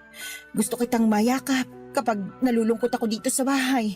Alam mo naman, nag-iisa na lang ako sa buhay. Alam kong nawala na si Manong at nag-iisa na lang po kayo sa buhay pero hindi po talaga pwede. Dado, hindi ko kayang tanggihan mo ako. Ma'am, marami naman pong iba dyan. Dado, hindi porkit nawalan ako ng asawa kung sinong lalaki lang ang gusto kong makarelasyon. Iba ka. Espesyal ka sa puso ko kaya kahit parang baliw ako sa harapan mo, nagpapakababa ako dahil mahal na kita.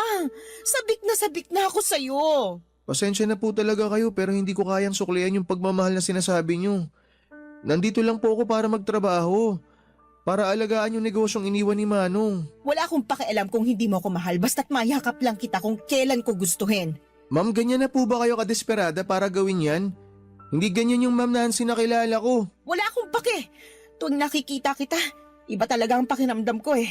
Gusto kong hawakan ang bisig mo, yakapin ka, hagkan ka. Hindi ko na kayang pigilan tong nararamdaman kong pagkasabik sa'yo. Ma'am, hindi ko po talaga kaya. Huwag niyo na po akong pilitin. Pasensya na po talaga. Talaga bang ganyan katigas ang puso mo para sa akin? Siguro dahil matanda na ako. Gusto mo yung batang katulad mo? Sige, magsama kayo ng Colleen na yon. Pero wala ka nang babalikan pang trabaho. Ma'am naman, huwag niyo na akong pagbantaan ng ganyan. Alam niyo naman na hindi ako nakapagtapos ng high school eh. Hindi ganun kadali maghanap ng trabaho ngayon. Tsaka marami na po akong suki na bumibili sa akin. Isa pa, may utang pa akong binabayaran. Kaya nga gusto kong magkaroon tayo ng relasyon para makapagpatuloy ka sa pagtitinda. Kung hindi mo kaya, makakaalis ka na. Ma'am, ang hirap naman ng lagay ko. Paano po kung malaman to ng ibang tao? Paano kung mabuntis kayo? Hindi ko kayang iwan si Colleen. Siya yung dahilan kung bakit ako nandito sa Maynila. Siya yung dahilan kung bakit ako nagtatrabaho sa inyo. May plano na nga po kaming ikasal tsaka bumuo ng sarili naming pamilya eh. Dado, walang makakaalam. Tsaka, hindi naman ako mabubuntis eh. Hindi ba't wala kaming anak ni Manong? Sigurado kung hindi ako mabubuntis. Hindi natin po problemahin yan. Tingnan mo ako sa mata. Hindi ba ako maganda? Hindi ba ako kaakit-akit para sa'yo? Ma'am, ayoko po talaga. Natatakot po ako. Hindi ko po kaya. Sinabi ko na nga sa'yo na hindi ako mabubuntis. Kaya wala kang dapat ikatakot. Dado, makinig ka. Ngayong wala na si Manong, ikaw na ang bagong may-ari ng puso at katawan ko. Angkinin mo na ako. Ano bang gusto mong gawin ko? Maghubad sa harapan mo? O huhubaran kita? Ma'am, teka sandali. Huwag po kayo magubad sa harap ko. Baka may makakita sa atin eh. Dado, pwede ba? Walang makakakita. Sarado ang bahay. Yung mga butiki-sa-kisame lang ang makakakita sa atin. Dado, paligayahin mo naman ako. Ilang buwan na akong nangungulila. Walang kasama sa kama. Malamig ang bawat gabi ko. Painitin mo naman ang katawan ko. Ma'am. Halika, lapitan mo ko. Halikan mo ko. Pero ma'am.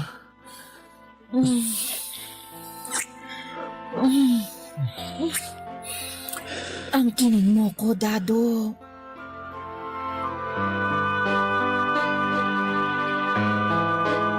Papadudot, nagkamali ako. Hindi ko akalain na darating ako sa puntong yon at sa araw-araw kong pagtitinda ng fishball, dala ko ang pangarap ko para sa amin ni Colleen. Pero habang lumilipas ang panahon ay tila unti-unti akong nalilihis sa landas na dapat kong tinatahak. Si Nancy, ang babaeng dati boss ko lang, ay naging isang tukso na hindi ko napigilan. Sa umpisa, akala ko'y simpleng trabaho lang ang dapat kong pagtuunan, pero unti-unti niya akong hinatak sa isang sitwasyon na hindi ko inakalang papasukin ko, Papadudot. Maraming beses ako nagtangkang umiwas, gusto kong ihinto ang namagitan sa amin, pero si Nancy ay may kakaibang paraan ng paghawak sa akin. Tuwing lalapit siya ay may mga pagkakataong nawawala ang kontrol ko. Sa bawat halik at haplos niya, ang pagiging tapat ko kay Colleen ay unti-unting natutunaw. Alam kong mali, Papadudot, pero bakit ganon? Parang ang hirap pigilan at sa totoo lang ay hindi mahirap na hindi ka matatakam sa taglay na alindog ni Nancy.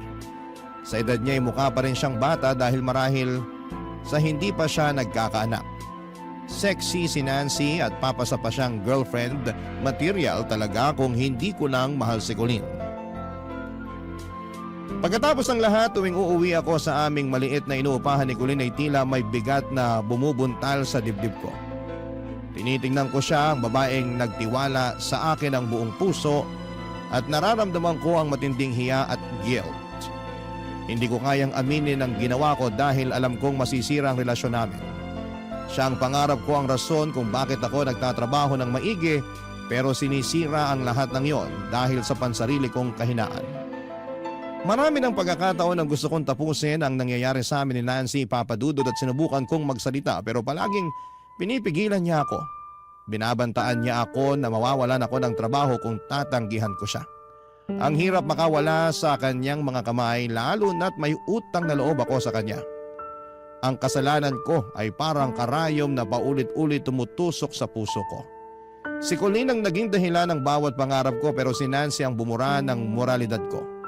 Lalo na nung isang araw na sobrang bumagsak ang mundo ko sa hatid na balita ni Nancy sa akin, Papadudot.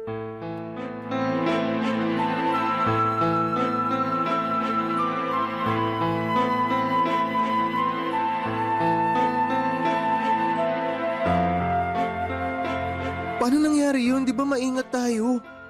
Sabihin mo sa akin, Nancy, na hindi totoong buntis ka. Nagawa-gawa mo lang lahat to. Buntis nga ako.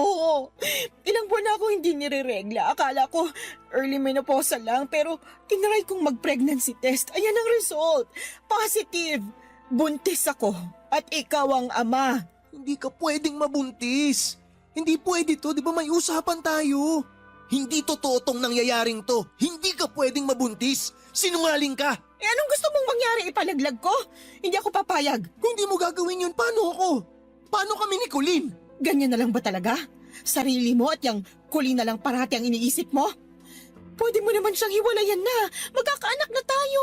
Sa atin na tong negosyo. Hindi ka na magiging tindero lang ng fishball cart. Tumigil ka. Hindi ko siya ihiwalayan at mas lalong hindi ko gusto yan yung pinagbubuntis mo. May usapan tayo. Tsaka napasok mo pa talaga yung pagiging tindero ko dito? Wala ka na ba ibang masabi? Dado, ang gusto ko lang naman sabihin pwede na tayong magsama na hindi sikreto sa lahat. Buang ka ba?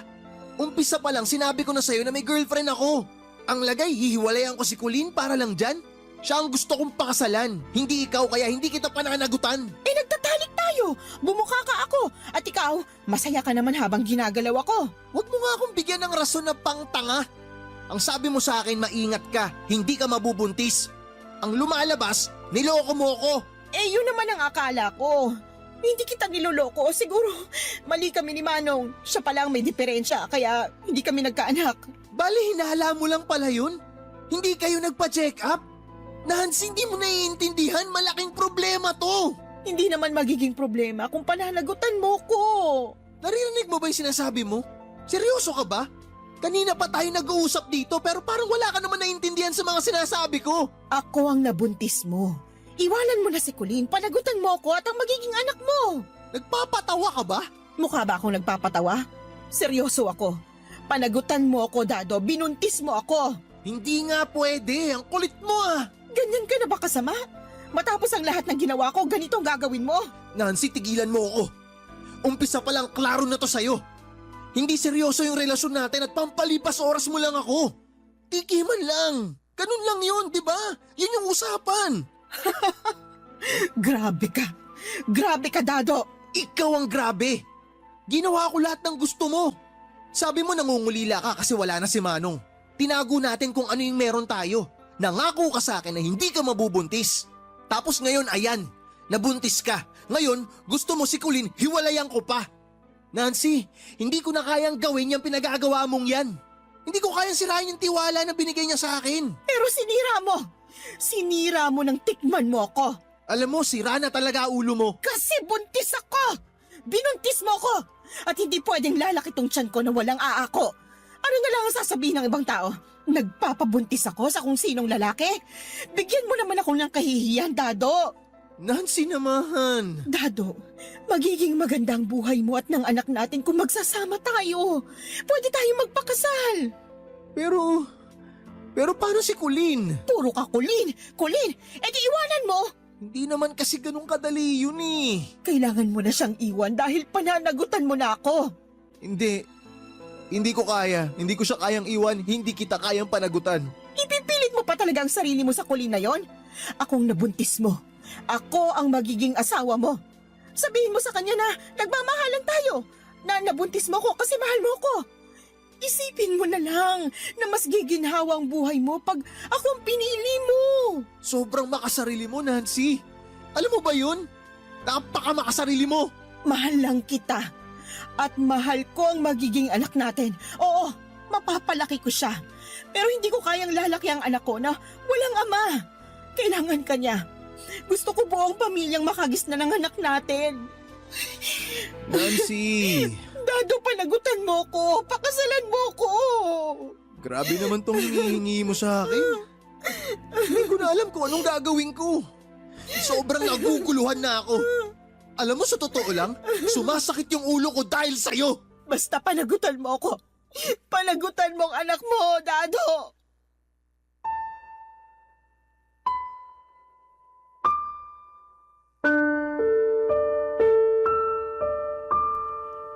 Papadudot, alam kong kasalanan ko kung bakit ako napunta sa sitwasyon na ganito. Napakabigat ng bawat hakbang ko na para bang ang bigat ng mundo ay nakasabit sa mga balikat ko. Si Nancy ay naging sanhi ng pinakamalaking gulo sa buhay ko. At sa mga oras na yon ay hindi ko alam kung paano ko sasabihin kay Colleen na niloko ko siya. Ang hirap ng bawat gabi at hindi na ako makatulog ng maayos. Naisip ko si Colleen, ang kanyang ngiti at kung paano niya ako laging sinusuportahan sa lahat ng bagay. Siyang naging dahilan kung bakit nagsusumikap ako sa pagtitinda ng fishball. Pero paano ko magagawang tumingin sa kanyang mga mata pagkatapos ng lahat ng ito? Tiyak akong masisira siya kapag nalaman niya ang katotohanan. At sa sandaling yon ay mawawala na rin siya sa buhay ko. Ang ideya pa lang na iiwan niya ako ay parang espada na tumusok sa puso ko. Hindi ko rin alam kung paano haharapin si Nancy. Paano ko maalagaan ang magiging anak namin kung mismong ako ay hindi pa handa. Pinipilit ko mag-isip ng paraan pero parang kahit na anong gawin ko ay walang tamang sagot, Papa Dudut. Alam kong hindi ko dapat talikuran ang responsibilidad ko kay Nancy, pero paano ko naman magagawang baliwalain ang pagmamahal ko kay Colleen? Sa tuwing iniisip ko ang kinabukasan ay para akong hinahatak ng dalawang magkasalungat na direksyon at wala akong matakbuhan. Ang pinakamasakit ay alam kong sarili ko lang ang may kasalanan. Ako ang gumawa ng gulo na ito at ako rin ang kailangang magdusa sa mga desisyon kong mali, Papa Dudut. Pero paano ko sisimulan ang pagtutuwid ng lahat? Si Colleen ang pangarap ko pero paano ko magagawa na abutin ang pangarap ko? Si Nancy at ang magiging anak namin ang obligasyon ko ngayon. Pero paano kung hindi ko magampanan ang tungkulin ko? Sa gitna ng lahat ng ito ay tanging isang bagay ang malinaw, Papa Dudut. Kailangan kong harapin ang katotohanan at gumawa ng desisyon. kahit gaano pa ito kasakit. Barangay Love Stories. Barangay Love Stories. Papadudod sa mga oras na yon ay parang gusto kong huminto ang lakas or ang lahat para makapag-isip ako kung ano ang mga dapat kong gawin. Hindi ko alam kung hanggang kailan ko may tatawid ang sitwasyon na yon at araw-araw akong kinakain ng konsensya. Nakipagkasundo ako kay Nancy na bigyan niya na lamang ako ng panahon at itinago ko kay Colleen ang tungkol sa pagbubuntis ni Nancy. Alam kong mali pero takot akong sabihin ang katotohanan. Sa tuwing magkasama kami ni Colleen ay nararamdaman ko ang bigat sa dibdib ko. Lalo na kapag tumitingin siya sa akin ang puno ng pagmamahal at pagtitiwala. Iniisip ko na paano niya ako magagawang patawarin kung malalaman niyang niloko ko siya. Sa bawat araw na lumilipas, parang mas lalo akong nilalamon ng takot. Iniisip ko na paano kung sa ibang paraan niya malaman ang lahat. Paano kung manggaling ito kay Nancy mismo? Hindi ko alam kung paano haharapin ang galit at sakit ni Colleen kapag dumating ang araw na yon. Pero kahit anong pilit kong itago, alam kong hindi habang buhay kong maitatago ang katotohanan. Ang bawat kasinungalingan ay parang bomba na naghihintay lamang na sumabog. At dumating nga ang araw na yon, Papa Dudut. Isang mahabang gabi sa buhay ko, pakiramdam ko noong pumunta ako sa bahay ni Nancy ay parang may nakasunod sa akin. Ramdam ko talaga na sinusundan ako ni Colleen at alam na niya ang totoo. At makikipag-break na siya sa akin. At tama nga ang hinala ko, nahuli niya kaming nag-uusap ni Nancy. At tandang-tanda ko ang mga titig ni Colleen sa akin. Puno po ito ng galit. Kitang-kita ko kung paanong nadurog ang puso niya. Eto na ang bomba. Sasabog na. Parang kumukulong mantika na inihagis sa kalan ang malamig na fishball. Nag-aalboroto ito na parang sumasabog na bulkan. Hindi ko maipaliwanag ang sakit na makita siyang umiiyak dahil sa akin, Papa Dudut.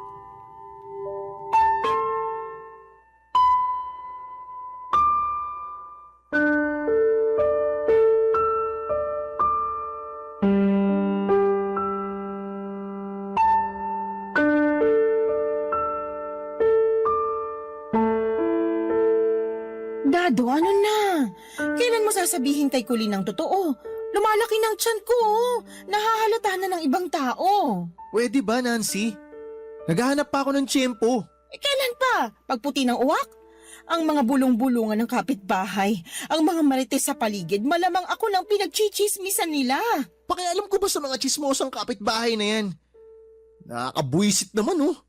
Pumunta ako dito sa Maynila para kay Colleen. Tapos ito yung mangyayari sa akin? Tigil-tigilan mo na nga yan. Anong akala mo sa akin walang puso? Na hindi nasasaktan na mas pinapaboran mo pa yung Colleen na yon kaysa sa akin at sa magiging anak natin? Kasi nga, mahal ko si Colleen. Yung sa atin, pinilit mo lang ako. Wala kang utang na loob! Sampalin mo pa yung kabilang pisngi ko para pantay. Oh, eto, dali, sampalin mo.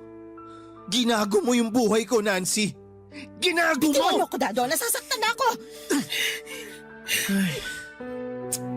Pwede ba tigilan mo na ako? Sa abot ng makakaya ko, magbibigay ako para sa bata. Pero hanggang dun lang ang gagawin ko para sa'yo. Hindi na ako magpapagamit sa'yo, Nancy. Tapos na to. Ayoko na. Ang sabihin mo, gusto mo lang takasan ang obligasyon mo dahil alam mo na kaya kong buhayin ang anak natin.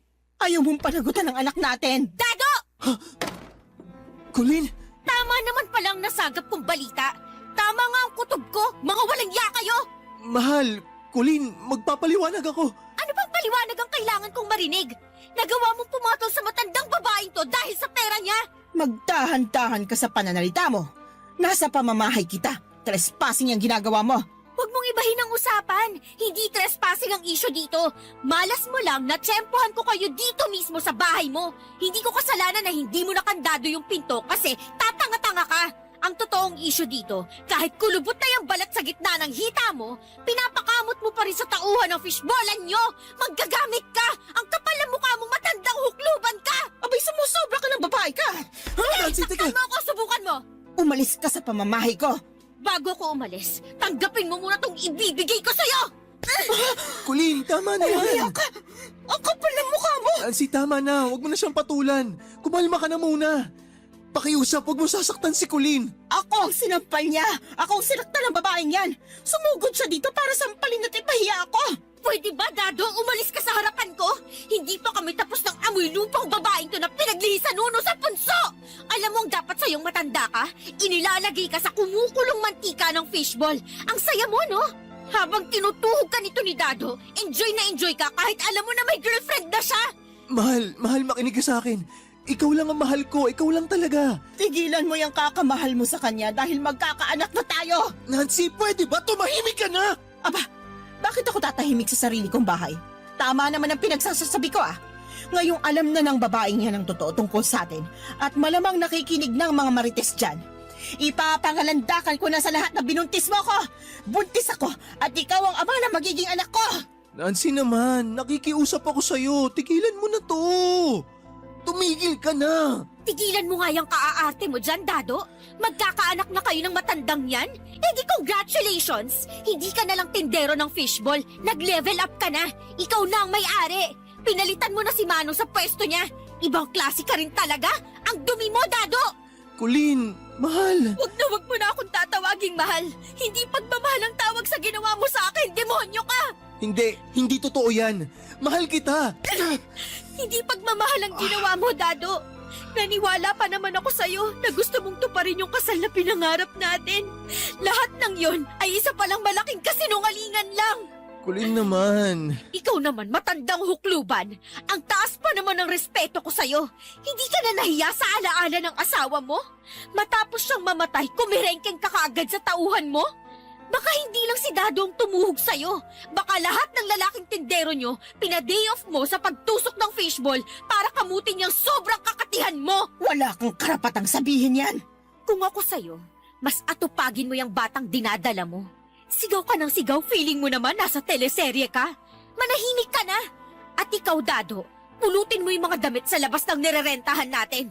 Pagkatapos nito, ayoko nang makita yung pagmumukha mo. Naintindihan mo? Colleen. Magsama kayo! Total bagay kayong dalawa. Isang amoy matanda at isang walang ya! Colleen, taga sandali. Huwag kang umalis. Huwag mo na siyang sundan! Bakit hindi?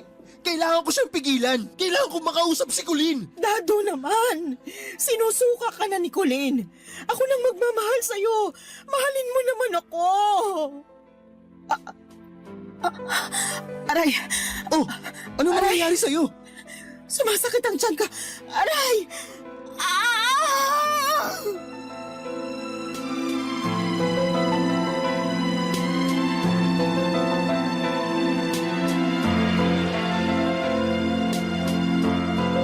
Papadudot, kitang-kita ko kung paano nadurog ang puso ni Colleen habang nakatitig siya sa akin bago siya tuluyang umalis.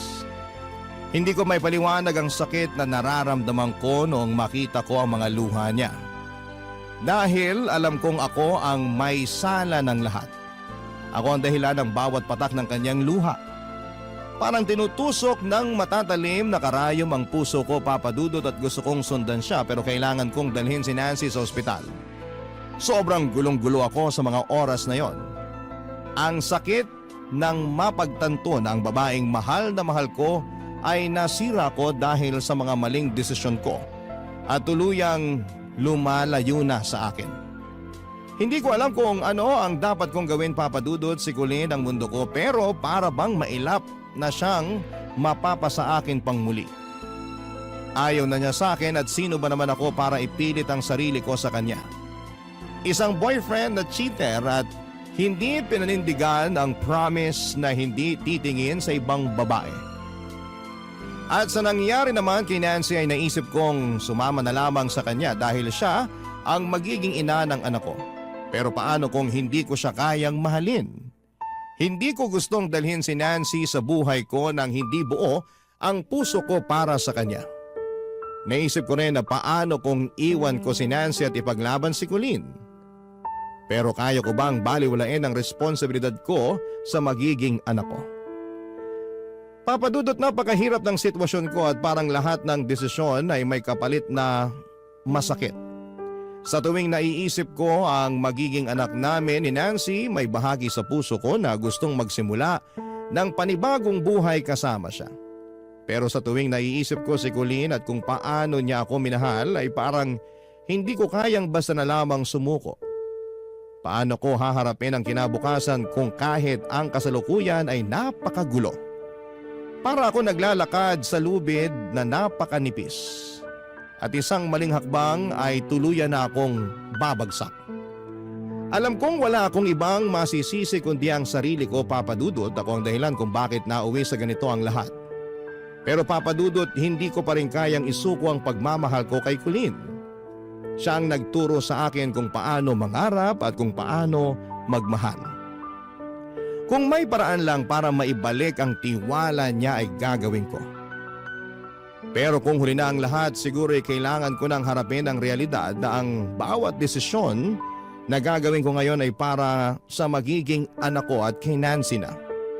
Sa pagitan ng dalawang puso ay sino ang pipiliin ko. Sana sa huli maging tama ang desisyon ko, Papa Dudut.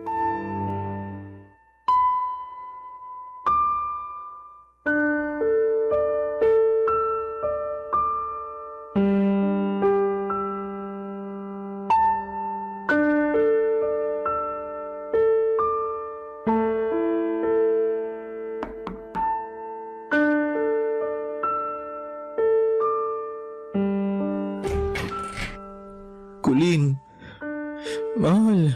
Sinabi ko na sa'yo na wag ka nang magpapakita sa akin, di ba? Nabigay ko na ang mga gamit mo ah. Ano pang ginagawa mo rito? Mahal, mag-usap naman tayo. Pag-usapan natin to ng maayos. Pwede bang wag mo na akong tawagin ng ganyan? Nandidiri ako. Para akong fishball na dinilaan tapos sinawsaw sa sauce tapos didilaan na naman. Ganon karumi ang pakiramdam ko. Duming-dumi ako sa sarili ko, Dado. Kaya wag mo na akong tawaging mahal. Umalis ka na! Colleen, alam ko nagkasala ako sa'yo. Aaminin ko, wala akong itatago. Lahat yun, kasalanan ko. Nasaktan kita. Pero gusto mo akong saktan ulit, sige gawin mo. Gusto mo ako sampalin? Sampalin mo ako. Lahat ng gusto mong gawin sa akin, gawin mo na. Okay lang. Basta wag mo lang akong iwan. Pakiusap naman. Ang lakas naman talaga ng apog mo para makipag-bargain ng ganyan sa akin. Matapos ng ginawa niyo nung amo mo, sa tingin mo may gana pa akong makipagbalikan sa'yo? Gugustuhin ko bang halikan niyang labi mo na alam kong nalawayan na ng babaeng yon? Parang awa mo na, Huwag Colleen. mo akong iyakan! Ang pangit mo, tanga! Ginusto mo lahat ng to, di ba? Kaya magdusa ka! Umalis ka na! Alis! Colleen, magsimula tayo ng panibago. Magsimula tayo ulit. Umunta tayo sa ibang lugar. Doon tayo bumuo ng pamilya natin. Baliw! Gumising ka nga! Hindi na kita mahal! Puot at galit na lang ang natitira sa puso ko para sa'yo. Colleen naman. Sige na, umalis ka na! Colleen. Alis! Bakit ayaw mong umalis, ha? Ang kulit mo, ah! Ayokong umalis kasi gusto kong sabihin sa'yo na mahal kita. Ikaw ang mahal ko, walang iba. May gana ka talagang sabihing mahal mo ko? Ang kapal ng mukha mo? Kasi yun ang totoo. Kung mahal mo ko, hindi ka gagawa ng bagay na ikakasira ng tiwala at pagmamahal ko sa'yo. Alam mo, nagpapasalamat ako sa'yo kasi alam ko naman na minahal mo ko. Sinundan mo ko dito sa Manila para may makasama ako. Nandun ka naman nung mga panahong pagod na pagod ako sa kakatrabaho. Pinagaan mo lahat ng mga karga ko noon. Pero hanggang dun na lang yun. Pwede ko pa rin naman to pa rin yung mga pangako kong yun eh. Tanga ka ba? Wala nang tuto pa rin. Yung mga pinangakong tinutupad, para lang yun sa dalawang taong nagmamahala ng tapat. Hindi ka tapat! Yung dating Dado, yun ang mahal ko. Pinanghahawakan ko yung pangako niya noon na mag-iipon kami ng pera para magpakasal sa probinsya. May pagmamayabang ko sa mga kaibigan ko na may forever kaming dalawa. Sabi pa niya, doon na kami titira sa probinsya at magtatayo ng tindahan para mapagkunan sa pang-araw-araw na gastusin. Hindi niya na ako papayagan na mamasukan sa ibang bahay dahil magiging maayos na ang buhay namin. Yung Dado na kilala ko, mahal ako noon at hindi niya ako sinasaktan ng ganito. Colleen, patawarin mo na ako. Nakikiusap ako sa'yo, patawarin mo na ako. Patawad. Sige na, umalis ka na. Alam mo, kailangan ka ng magiging anak mo. Alagaan mo yung pinili mo. Ikaw ang pipiliin ko. Alam mo ba na mahirap sa isang babae na matapos mabuntis iiwan lang ng lalaki? Ano yun? Ginawa mo lang siyang parausan? Iniwan ng nanay ko ng lalaking nakabuntis sa kanya at ako ang naging bunga nun. Lumaki ako na hindi nakikilala ang tunay kong tatay. Walang araw na hindi ko inisip na paano kaya ang naging buhay ko kung kasama ko ang tatay ko. Parang awa mo na, patawarin mo na ako, Colleen. Huwag mong iwan si Nancy. Pangatawanan mo yung ginawa mo. Magpakalalaki ka. Kailangan ka ng anak mo. Kailangan niya ng amang magpapalaki sa kanya. Saka hindi tayo kasal. Kaya malaya kang gawin ang gusto mo. Malaya kayong magsama ni Nancy. Malaya kayong bumuo ng pamilya. Masayang pamilya. Pero paano ka pag wala na ako? Kaya ko sarili ko. Kakayanin ko. Siguro hindi nga tayo para sa isa't isa. Kaya ikaw, dun ka na kay Nancy. Dun ka sa anak mo. At ipangako mo sa akin na magiging mabuting ama ka sa anak mo. Colleen naman. Ipangako mo. Oo na, sige. Ipinapangako ko. Magiging mabuting ama ako sa anak ko. Sige na, umalis ka na. Kailangan ko na rin magpahinga. Maaga pa ang pasok ko bukas.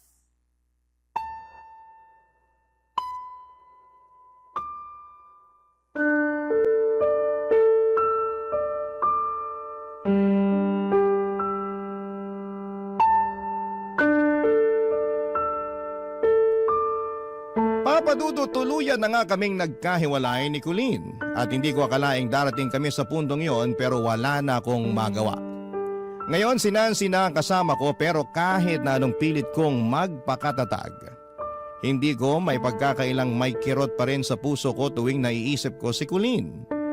Siya ang naging dahilan kung bakit ako nangarap, kung bakit lumuwas ako ng Maynila para mapalapit sa kanya. Ngayon ay ibinaling ko na lamang ang saysay ng lahat ng pinaghirapan ko sa anak namin ni Nancy. At sa totoo lang ay minahal ko na si Nancy dahil pinadama niya sa akin ang pag-ibig niya. Nagpatuloy naman ako sa pagtitinda ng fishball at ibang pagkaing kalye kahit sabi ni Nancy na huwag ko nang gawin at pamahalaan na lamang ang negosyo namin tulad ng iniwan ni Manong. Naging usap-usapan sa probinsya na ako ang pumalit hindi lang sa negosyo ni Manong kundi pati na rin sa puso ni Nancy. Ang dami nilang sinasabi sa akin pero hinahayaan ko na lamang. Ang importante ay natupad ko ang kahilingan ni Colleen na maging mabuting ama sa anak namin ni Nancy. Ibang klase si Colleen, niloko ko na pero binigyan pa rin ako ng aral. Halos isang taon na rin ang lumipas at hindi ko na nga nakita si Colleen, Papadudot. May nakapagsabi sa akin na namasukan na raw siya bilang domestic helper sa Middle East. Ang hirap isipin na nasa malayo na siya. Iniisip ko kung kumusta na siya, kung masaya ba siya, sana'y nasa mabuti siyang kalagayan. Hiling ko lang na sana'y makahanap siya ng lalaking magmamahal sa kanya ng totoo. Yung hindi siya sasaktan at hindi siya lolokohin. Hindi siya bibiguin, hindi tulad ng nagawa ko. Pero kahit na anong pilit ay hindi ko magawang kalimutan si Colleen.